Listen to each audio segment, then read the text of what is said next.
One day when I was 12, I was home alone with my little brother who was 4 at the time. I was watching TV when I heard knocks at the front door. My little brother was sleeping in his room. My mom told me not to answer the door, so I just ignored it. The knock stopped after a few minutes, so I thought the person had left. About an hour later, someone knocked on the door again. Once again, I just ignored it. Then I heard something that still scares me today. "I know you're alone, little boy, and I'm gonna kill you." Immediately, I ran to the phone and called 911. The police were on their way, but I knew that the man had enough time to break down the door and kill me and my little brother before the police arrived. So I screamed, "I called 911 and the police are on their way." Then I picked up a kitchen knife and stood in the living room until the police arrived. The man never got caught, and after a few months we moved to Florida, and I still didn't tell my little brother about this. He is 13 now. This encounter happened about 2 months ago and still freaks me out.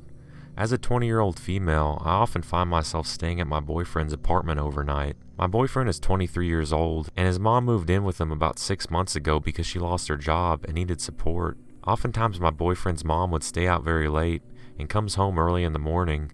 She'll come through the door sometimes about 5 a.m., and Ryan usually gets up and let her inside because she either leaves her key or cannot find it. My boyfriend has 3 locks on the door, and sometimes we leave all 3 of them unlocked, so we don't have to get up and let her in. I know this is a huge mistake, but it's something that we've done in the past.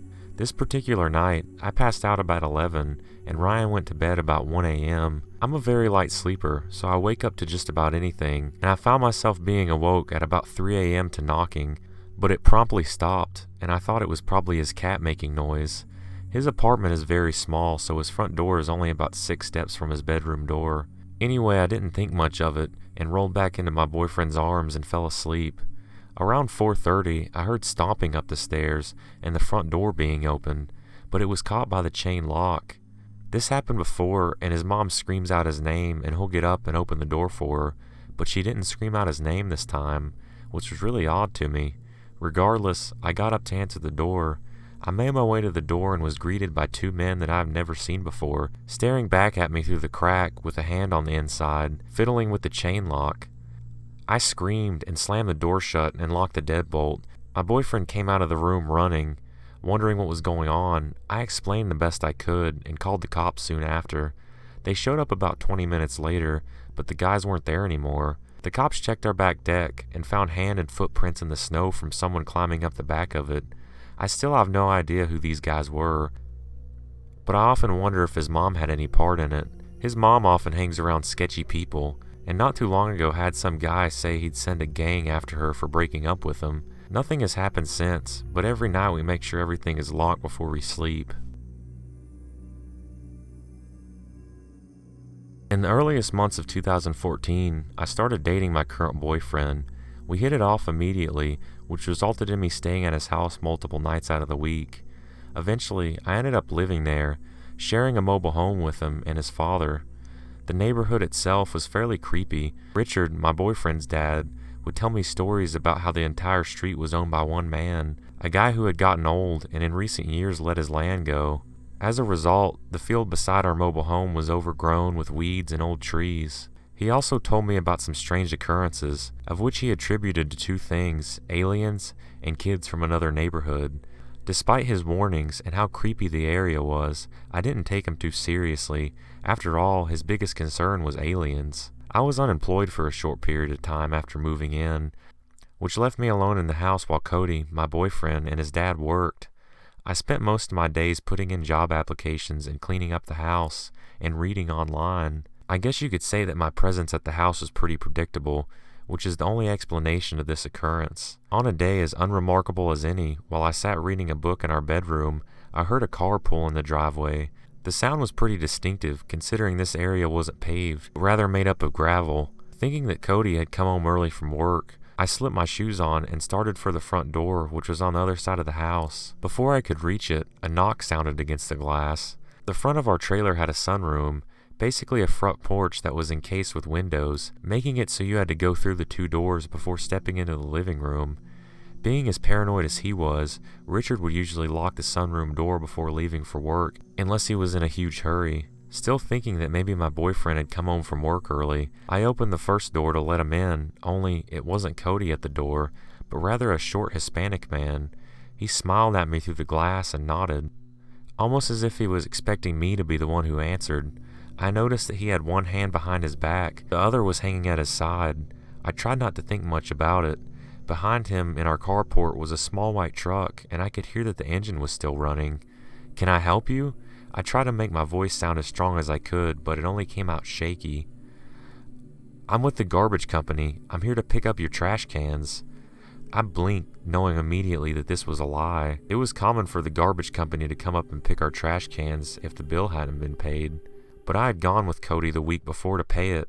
Not to mention, the drivers never knocked on the door. They only took the trash cans and left. I glanced to my left, seeing that our trash cans were still there where we always kept them, on the outside of the sunroom, somewhat behind the house. "They're right there if you need them, then take them." This time my voice was more assertive, causing my visitor's smile to turn into a frown. "Can I come in?" he asked. I didn't verbally answer, I just shook my head. My heart dropped as I watched him reach up and grab the handle to the glass door, pulling on it to open it. The door clicked because it was obviously locked. The man tried to pull it again, this time harder, causing the metal to creak. I jumped back into the house and slammed the front door, and locking it with a purpose. It was so quiet in the house that I only noticed two sounds, my heart pounding and the doorknob to our back door jingling. There's no way it could have been the guy at the front porch. He wouldn't have had time to get back there, even if he ran. "I'm calling the police," I yelled through the door, still baffled at the fact that all this had been happening in the broad daylight. I could hear the truck drive through the carport and into our backyard immediately after that. It took a moment to look through the blinds of the window, watching as a separate man jumped off the back porch and into the passenger seat. To this day, I'm convinced that these three men knew I was home alone and carefully planned an attack. One of them was meant to distract me while the other broke into the back door. I still don't know what the guy at the front door had hidden behind his back. All I can say is I'm forever thankful about how paranoid my father-in-law is. Who knows what would have happened if he didn't lock the sunroom door.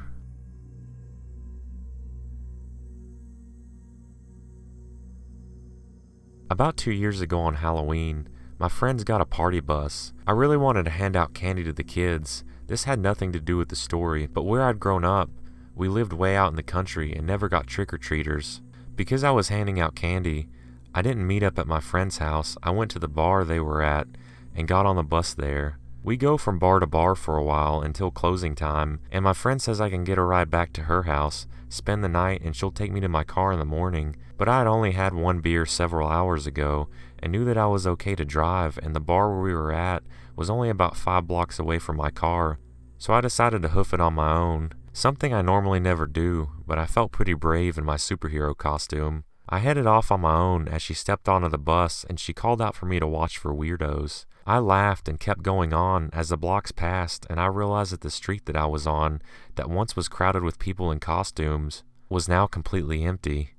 I pulled my cloak tighter around me and started moving a little faster. It was very well lit with street lamps, and I was passing a bright Family Dollar sign when I saw it. It was a clown, down at the end of the block heading towards me. We were definitely going to pass each other unless I wanted to cross the street and then cross back again, because my car was right around the corner.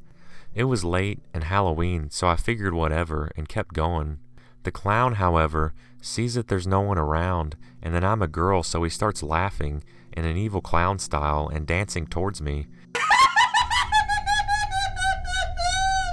But I'm stubborn. I've decided to stay on the closest path to my car, and that's it. He gets closer, and I'm a little more nervous, but I remind myself that this is not a horror movie. He finally reaches me and stays in my path. I stop and stare him down. He laughs again and twirls around me in a little dance and then keeps going. I kept an eye on him, but he just kept drunkenly dancing and laughing as I got to my car and drove away. That's as close to being in a horror movie setting as I ever want to be.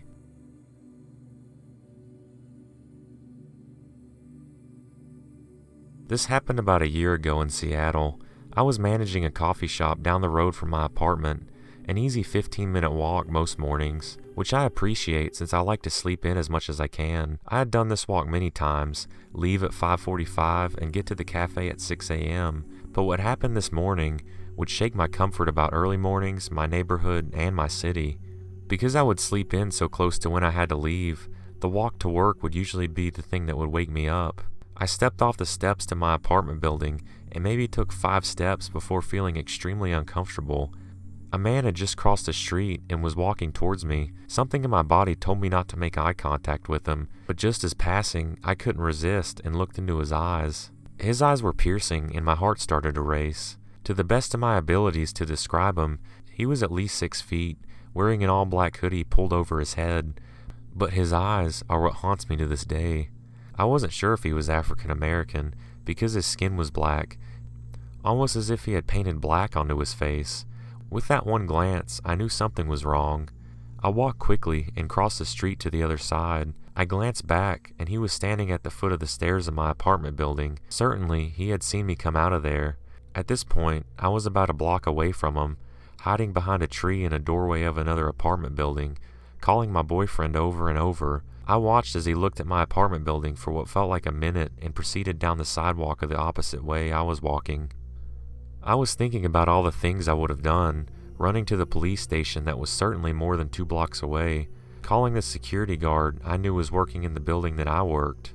I continued to walk down the block, but I felt the urge to take a glance behind me again, and thankfully I did. I couldn't see the man walking on the block he surely would have still been on.